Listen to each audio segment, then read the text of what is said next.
Assalamualaikum warahmatullahi wabarakatuh. Berjumpa lagi dengan Bu Miss di pelajaran KN1 kelas 9.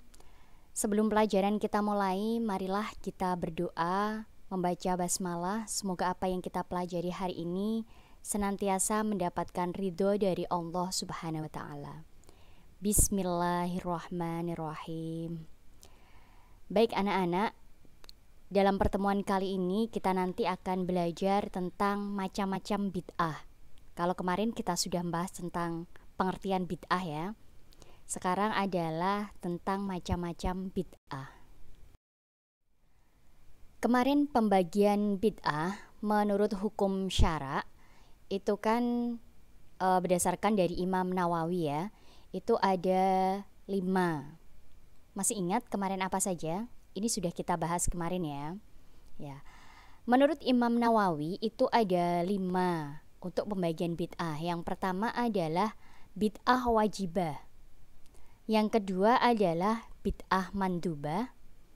Yang ketiga adalah bid'ah mubahah.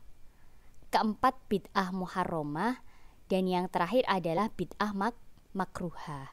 Itu adalah pembagian berdasarkan hukum syara menurut Imam Nawawi. Kita akan bahas satu-satu dalam pertemuan ini. Yang kita bahas pertama adalah bid'ah wajibah. Bid'ah wajibah itu apa? Ya, bid'ah wajibah adalah setiap perkara bid'ah yang masuk dalam kaidah wajib dalam hukum syara. Jadi berhubungan dengan hal wajib. Contohnya apa? Contoh dari bid'ah wajibah. Yang pertama, belajar dalil-dalil ilmu kalam untuk membantah argumentasi ahli bid'ah.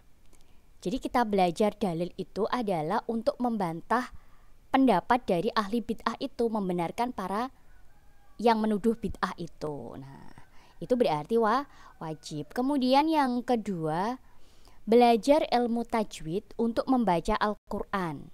Nah, ini kan ya wajib ya Cah ya. Jadi kalau kita membaca Al-Quran itu kan harus menggunakan ilmu tajwid. Yang ketiga, belajar ilmu fikih agar dapat menjalankan sholat 5 waktu dengan benar. Jadi kalau kita tidak belajar fikih, maka sholat kita kurang benar ya. Jadi karena di fikih itu kan kita belajar tentang sholat, kemudian apa itu rukun sholat, bacaan sholat. Jadi kalau kita tidak belajar ilmu fikih, bagaimana kita bisa sholat dengan benar? Itu ya. Jadi ini adalah bid'ah wajibah. Bid'ah yang kedua adalah bid'ah mandubah. Bid'ah mandubah itu pengertiannya apa? Yaitu setiap perkara bid'ah yang masuk dalam kaidah mandub atau sunnah dalam hukum syara. Kalau tadi wajibah itu berhubungan dengan wajib, kalau mandubah itu berhubungan dengan sunnah. Kemudian bid'ah mandubah contohnya apa? Yaitu yang pertama, mengarang kitab atau buku ilmu pengetahuan. Jadi itu berhubungan dengan hal sunnah. Kemudian yang kedua adalah membangun madrasah dan membangun pondok pesantren. Yang ketiga, sholat tarawih secara berjamaah di masjid. Jadi itu adalah hal sunnah. Kalau misalkan kita tarawih di rumah juga boleh, tapi hal sunnah yang dilakukan kita bisa sholat tarawih secara berjamaah di masjid. Jadi bid'ah mandubah itu berhubungan dengan kaidah yang mandub atau sunnah. Itu bid'ah mandubah. Bid'ah yang ketiga adalah bid'ah mubahah. Apa pengertian dari bid'ah mubahah? Bid'ah mubahah adalah setiap perkara bid'ah yang masuk dalam kaidah mubah atau boleh dalam hukum syara. Tadi kalau wajibah wajib, kemudian kalau mandubah itu sunnah, kalau mubahah itu berarti boleh. Kemudian contoh bid'ah mubahah itu apa? Contohnya yaitu makan dan minum yang halal. Jadi kan boleh ya ketika kita makan dan minum yang halal. Kemudian yang kedua, menggunakan pengeras suara saat adzan. Ini boleh dilakukan. Jadi menggunakan pengeras suara ketika adzan. Yang ketiga, berzikir menggunakan tasbih. Jadi ini hal yang boleh dilakukan. Kalau mubah tadi berhubungan dengan kaidah boleh atau mubah. Ini bid'ah mubahah. Yang keempat adalah bid'ah muharramah. Apa itu pengertian dari bid'ah muharramah? Yaitu setiap perkara bid'ah yang masuk dalam kaidah haram dalam hukum syara'. Jadi muharramah itu kaidah haram. Contoh dari bid'ah muharramah itu apa? Contohnya yaitu mengkonsumsi narkoba jenis ekstasi, heroin, morfin, dan lain. Jadi yang namanya mengkonsumsi narkoba itu adalah haram. Seperti kalau dalam Al-Quran itu adalah khomer. Jadi narkoba itu dikiaskan seperti khomer. Khomer itu kan hukumnya haram. Bid'ah yang terakhir adalah bid'ah makruhah. Apa itu bid'ah makruhah? Setiap perkara bid'ah yang masuk dalam kaidah makruh dalam hukum syara'. Jadi ini berhubungan dengan hal yang makruh. Jadi mudah ya Cah menghafalkan macam-macam bid'ah menurut hukum syara'. Jadi kalau wajibah itu wajib, mubah itu boleh, muharramah itu haram, makruhah itu makruh, dan sebagainya. Nah, kemudian contoh dari bid'ah makruhah itu adalah membasuh muka melebihi atau kurang dari 3 kali saat wudhu. Nah, jadi itu adalah contoh dari bid'ah makruhah.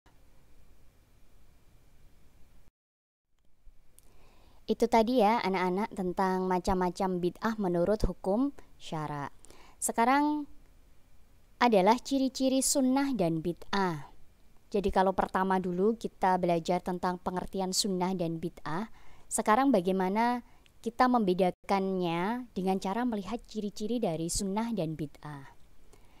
Yang pertama, ciri-ciri dari sunnah.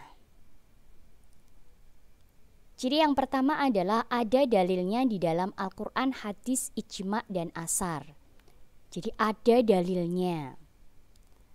Kemudian yang kedua, dilakukan dan dilestarikan oleh para sahabat dan para tabi'in. Jadi dilakukan dan dilestarikan oleh para sahabat dan tabi'in. Ciri yang terakhir, dibukukan di dalam kitab-kitab para imam mujtahid. Ketiga hal ini adalah ciri-ciri dari sunnah. Kalau ciri-ciri bid'ah, sebenarnya ini adalah kebalikan dari ciri-ciri sunnah. Yang pertama, tidak ada dalilnya di dalam Al-Quran, hadis, ijma' dan asar. Kalau tadi di sunnah ada dalilnya, kalau bid'ah tidak ada. Jadi kebalikannya. Yang kedua, tidak dilaksanakan dan dilestarikan oleh para sahabat dan tabi'in. Kalau tadi ciri-ciri sunnah adalah dilakukan dan dilestarikan. Kalau di bid'ah adalah tidak dilaksanakan dan tidak dilestarikan. Jadi ini juga kebalikannya. Yang ketiga, tidak dibukukan di dalam kitab-kitab para imam mujtahid. Tadi kalau ciri sunnah adalah dibukukan, kalau di bid'ah adalah tidak dibukukan. Jadi ini ciri-ciri sunnah dan bid'ah. Menghafalkannya mudah ya, kalian hanya menghafalkan satu saja, ciri-ciri sunnah. Kemudian kalau bid'ah adalah lawannya. Kalau di sunnah itu ada, kalau di bid'ah itu tidak. Di sesi yang terakhir ini kita akan membahas tentang hal-hal sunnah yang dianggap bid'ah. Jadi sebenarnya ini adalah perbuatan sunnah tapi dianggap bid'ah oleh orang. Yang pertama adalah bersedekah untuk mayit pada hari ke-7. Jadi ini adalah hal sunnah tapi dianggap bid'ah oleh orang-orang. Dasar hukum yang ada menurut Imam Nawawi Al-Jawi menjelaskan dalam kitab Nihayatuz Zain, yang artinya bersedekahlah untuk mayit sesuai syariah itu dianjurkan dan tidak dibatasi dengan 7 hari lebih atau kurang dari 7 hari. pembatasan hari tertentu itu hanyalah merupakan kebiasaan. Jadi berdasarkan dari dasar hukum ini, bersedekah untuk mayit itu diperbolehkan. Jadi bukan bid'ah. Dan bersedekah itu tidak hanya pada hari ke-7, itu hanya merupakan kebiasaan. Jadi boleh ya. Kan kalau ada orang yang meninggal itu kan ketika 3 hari, kemudian 7 hari, 40 hari, 100 hari dan sebagainya. Nah, warga NU melakukan itu. Kemudian hal sunnah yang kedua yaitu ziarah kubur. Jadi ziarah kubur ini adalah perbuatan sunnah yang dianggap bid'ah. Dasar hukumnya hadis riwayat Muslim yang artinya Rasulullah Shallallahu Alaihi Wasallam bersabda, "Aku pernah melarang kalian ziarah kubur. Sekarang ziarah kuburlah." Dulu memang Nabi Muhammad itu melarang berziarah kubur. Kenapa? Pada saat itu, pada saat awal Islam berkembang, itu kan iman mereka itu masih lemah. Ketika mereka ziarah kubur, dikhawatirkan mereka itu akan berbuat syirik ya. Jadi nanti kalau berziarah kubur itu nanti mereka bisa minta-minta sama orang yang meninggal atau sebagainya lah, dikhawatirkan akan terjadi hal seperti itu. Makanya pada awal dulu Nabi Muhammad itu melarang untuk ziarah kubur. Tapi dengan berkembangnya zaman, kemudian pemeluk Islam itu banyak, kemudian Nabi Muhammad tidak melarang ziarah kubur sesuai dengan hadis riwayat Muslim itu tadi. Ini tadi pembelajaran pada pagi hari ini, kita bahas tentang macam-macam bid'ah. Kalau yang kemarin kita bahas pengertian bid'ah, kalau hari ini adalah macam-macam bid'ah. Mari kita tutup bersama dengan bacaan hamdalah. Alhamdulillahirabbil alamin. Bumis terima kasih dan undur diri dan mohon maaf apabila dalam pembelajaran hari ini ada kata-kata yang tidak berkenan di hati anak-anak semua. Wallahul muwaffiq ila aqwamit thoriq.